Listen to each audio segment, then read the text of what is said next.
Hi hello வணக்கம். Mahanadi serial next வீக்கான review பார்க்கலாம் வாங்க. நம்ம காவேரி இருந்துட்டு ஸ்டால் போகிறத பற்றி நிறையவே யோசிச்சுட்ருக்காங்க. கடை எப்படி போடலாம், எப்படி போட்டால் கஸ்டமர் எல்லாம் வருவாங்க அப்படின்றத பற்றி நிறையவே யோசிச்சுட்ருக்காங்க. நம்ம சாரதா வந்து காவேரியை பற்றி ரொம்பவே ஃபீல் பண்ணுறாங்க.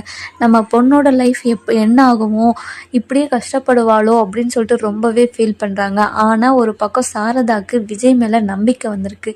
என்னன்னா, நம்ம எவ்வளோ பிரச்சனை நடந்தோம், காவேரி ஒரு இடத்துல கூட விட்டு கொடுக்கல விஜய். காவேரிக்காக எவ்வளோ கஷ்டப்பட்டு இங்கே வந்து இருக்காரு அப்படின்னு சொல்லிட்டு நிறைய யோசிக்கிறாங்க. நடந்ததெல்லாம் ரீவைண்ட் பண்ணி பார்க்குறாங்க. ரீவைண்ட் பண்ணி பார்க்கும்போது விஜய் மேலே வந்து சாரதாக்கு ஒரு நம்பிக்கை வருது. நம்மளே போய் காவேரியை விட்டுட்டு வந்துடலாமா அப்படின்னு யோசிக்கிறாங்க. நம்ம கங்கா இருந்துட்டு அம்மா அம்மான்னு சொல்லிட்டு கூப்பிட்றாங்க.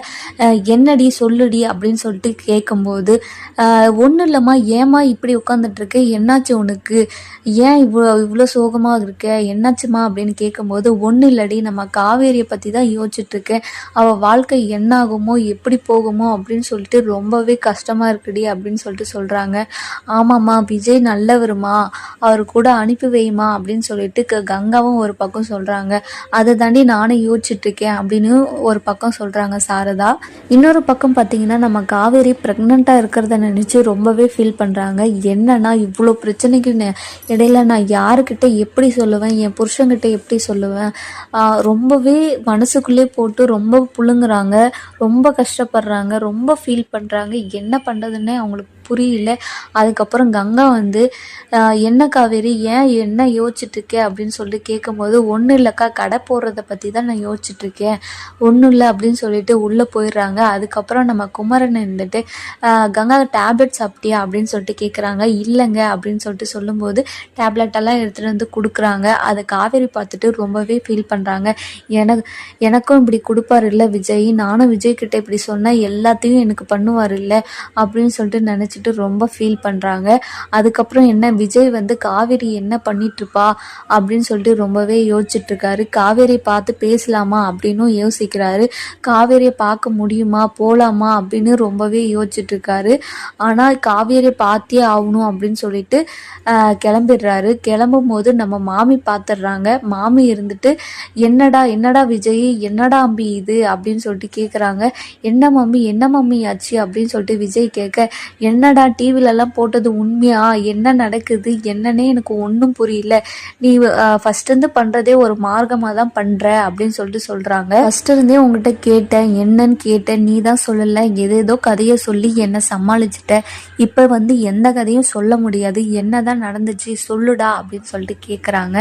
மாமி ஒரே நிமிஷம் மாமி, நான் வந்து காவேரியை பார்த்து பேசியே ஆகணும், கூட பேசியே ஆகணும், அவகிட்ட பேசிட்டு வந்து உங்ககிட்ட பேசுகிறேன் மாமி, ப்ளீஸ் என்னை விடுங்க அப்படின்னு சொல்லிட்டு போயிடுறாரு. அதுக்கப்புறம் காவேரியை பார்க்க போகிறாரு. ஆனால் காவேரியை பார்க்க முடியல. ரொம்பவே கஷ்டப்பட்டுட்டு காவேரியை பார்க்க முடியாமல் போயிடுறாரு. ஆனால் சாரதா இருந்துட்டு காவேரி கிட்ட பேச போகிறாங்க. நீ வந்து விஜய் கூடயே வாழ போய் நானே விட்டுட்டு வந்துடுறேன், இவ்வளோ நடந்து இவ்வளோ பிரச்சனையிலும் உன்னை கைவிடாமல் தானே இருக்காரு, எனக்கு ஒரு நம்பிக்கை வந்துடுச்சு, நீ போய் அவங்களுடைய வாழு அப்படின்னு வந்து சொல்லிடுறாங்க. நம்ம காவேரிக்கு குஷி தாங்கலை, ரொம்பவே சந்தோஷப்படுறாங்க. இந்த சந்தோஷமான மூமெண்ட்டில் வந்து நான் ப்ரெக்னெண்ட்டாக இருக்கேன்னு சொல்லிட்டு அவங்க அம்மாக்கிட்டேயும் சொல்லிடுறாங்க. அதை நினச்சி கேட்ட சாரதா ரொம்பவே துள்ளி குதிக்கிறாங்க, ரொம்ப சந்தோஷப்படுறாங்க. இத்தனை நாள் இதுக்காக தாண்டி வெயிட் பண்ணிட்டு இருந்தேன், இனிமேலும் நீ இங்கே இருக்கிறது நல்லதில்லை, வா நான் நானே போய் விட்டுட்டு வரேன் அப்படின்னு சொல்லிட்டு கூட்டிகிட்டு போகிறாங்க. அதுக்கப்புறம் என்ன, சாரதாவும் காவேரியும் வந்து விஜய் வீட்டுக்கு போயிடுறாங்க. நம்ம விஜய் வந்து சாரதாவும் காவேரியும் பார்த்துட்டு ரொம்பவே சந்தோஷப்படுறாங்க. வாங்க வாங்க வாங்க அத்தை வாங்க அப்படின்னு சொல்லிட்டு கூப்பிட்றாங்க. ரொம்பவே மரியாதையோடு கூப்பிட்றாங்க. நம்ம விஜய் இருந்துட்டு, என்ன காவேரி இனிமேல் என் கூடயே இருந்துருவியா அப்படின்னு சொல்லிட்டு சந்தோஷமாக கேட்குறாரு. நம்ம காவேரி இருந்துட்டு ரொம்பவே ஹாப்பியாக, ஆமாம் நான் இங்கே தான் இருக்க போகிறேன் அப்படின்னு சொல்லிட்டு சொல்கிறாங்க. நம்ம வெண்ணிலா வந்துடுறாங்க. அந்த நேரம் பார்த்து, நீ தான் இனிமேல் இங்கே தான் இருக்க போறியா, நான் வந்து விஜயை கல்யாணம் பண்ணிக்கலான்னு இருக்கேன், நீ வந்து என்னோட வாழ்க்கையில் தலையிடாத, நீ போயிடு, நீ கான்ட்ராக்ட் கல்யாணம் தானே பண்ண, அதோடு போயிடு, கான்ட்ராக்ட் முடிஞ்சிடுச்சுல்ல அப்படின்னு சொல்லிட்டு ரொம்பவே கஷ்டப்படுத்துகிற மாதிரி பேசுகிறாங்க. ஆரம்பிச்சிட்டாங்க. நம்ம காவேரியோட அம்மா இருந்துட்டு வெண்ணிலா கிட்ட பேசுகிறாங்க. என்னன்னா நீ என் பொண்ணு லைஃப்பில் வராத, என் பொண்ணு ப்ரெக்னெண்ட்டாக இருக்கா அப்படின்னு சொல்லிட்டு சொல்லவும் வெண்ணிலாவுக்கு ரொம்பவே ஷாக்கிங்காக இருக்குது. ரொம்பவே அழுறாங்க. என்ன பேசுறதுன்னு அவங்களுக்கு தெரியவே இல்லை.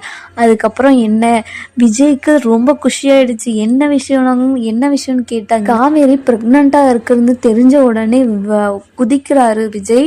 ரொம்பவே சந்தோஷப்படுறாரு. என்ன பண்ணுறதுன்னு அவருக்கு தலகாலே புரியல. தாத்தா பாட்டிக்கு தெரிஞ்சதும் ரொம்ப சந்தோஷப்படுறாங்க. சாரதா பண்ணது சரியா தப்பான்னு சொல்லிட்டு நீங்கள் வீடியோவை லைக் பண்ணி தருவீங்க.